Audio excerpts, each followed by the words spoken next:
Bonsoir messieurs les présidents, Anthony Leboss pour la chaîne française BFM TV. Une question d'abord à tous les deux.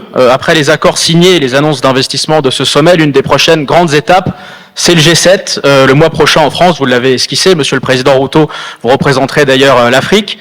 Précisément, quelles avancées très concrètes et tangibles en termes d'investissement, de gouvernance, vous espérez obtenir lors de ce G7 avec les autres pays présents? Et puis une deuxième question rapide, monsieur le président Macron, sur le risque sanitaire lié à l'hantavirus.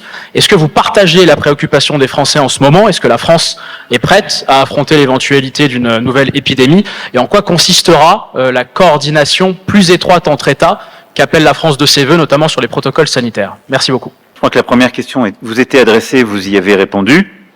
La deuxième question qui était en fait deux questions m'était adressée, et je vais y répondre. De manière très concrète pour le G7, nous voulons...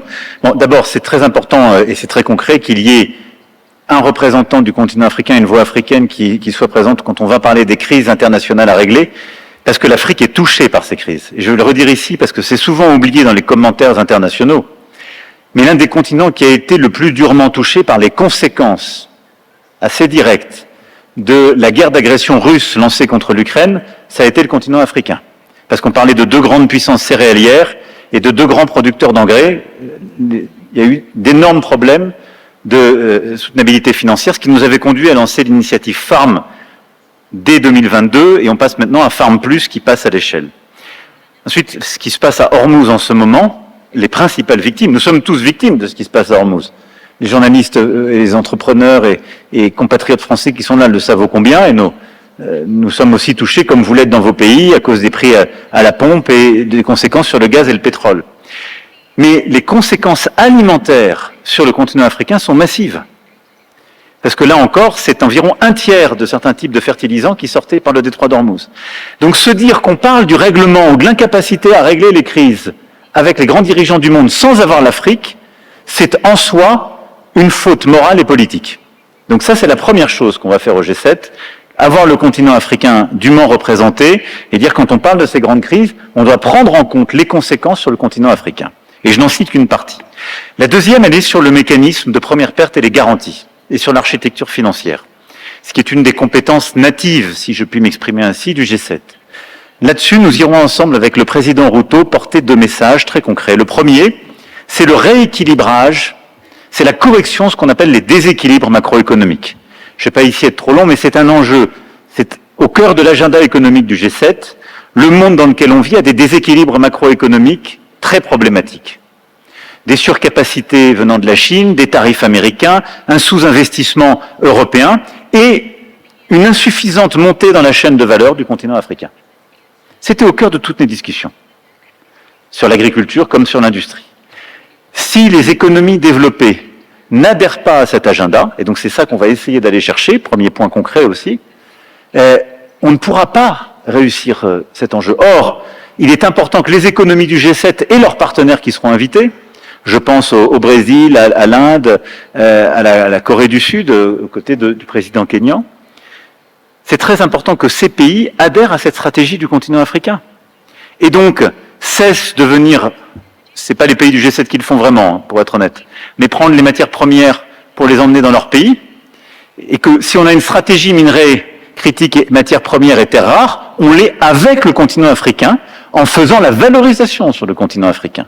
Et c'est ce que je disais ce matin, on a un agenda commun pour les pays du G7 et pour l'Afrique, qui est un agenda d'autonomie stratégique, qui doit aussi venir un peu contrer les prédateurs du XXIe siècle, dont l'Afrique est la principale victime. Ceux qui viennent prendre pour garder chez eux et accumuler et détenir le contrôle du marché mondial. Donc ça, c'est de manière très concrète quelque chose sur lequel on veut avoir l'accord des autres, avoir une stratégie commune pour aider l'Afrique à monter dans ses chaînes de valeur et créer plus de valeur sur le continent et avoir le même agenda de souveraineté. Puis le dernier point très concret qu'on va défendre au G7 ensemble, c'est d'avoir un soutien maximal des membres du G7 à ce mécanisme de garantie que nous avons décidé d'élargir à l'échelle du continent.